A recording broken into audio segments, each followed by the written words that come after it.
ক্রীড়াক্ষেত্রে আরও একটা মাইলস্টোন ছোঁয়ার মুখে ওড়িশা সরকার।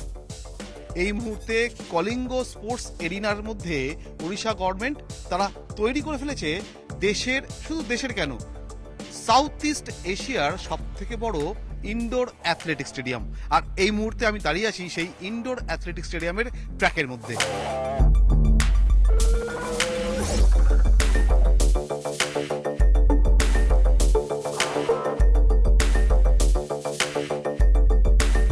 এবং ইনডোর অ্যাথলেটিক স্টেডিয়ামে যখন এসেছি তখন একটু দৌড়ে তো দেখতেই হবে।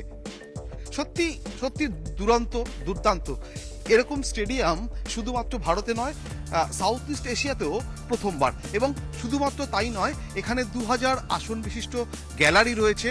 এবং এই যে ট্র্যাকের মধ্যে আমি এই মুহূর্তে রয়েছি, সেই ট্র্যাক 200 মিটার ট্র্যাক রয়েছে। এবং বলা হচ্ছে পোল ভল্ট থেকে শুরু করলে লং জাম্প কিংবা হাই জাম্প এবং বিভিন্ন ধরনের হ্যামার থ্রো এবং জ্যাভলিন ছাড়া যে কোনো অ্যাথলেটিক ট্র্যাক ইভেন্ট এইখানে অনুষ্ঠিত হতে পারে।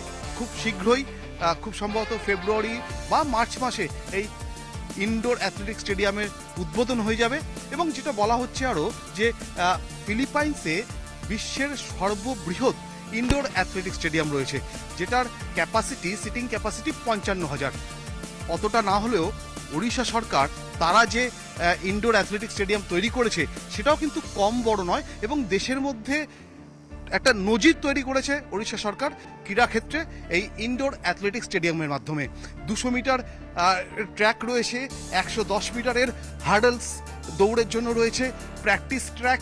এবং মনে করা হচ্ছে আগামী দিনে ভারতে যখনই কোনো বড় অ্যাথলেটিক্সের আসর বসবে সেটা বসানো হবে এই ইনডোর অ্যাথলেটিক স্টেডিয়ামেই ওড়িশায়।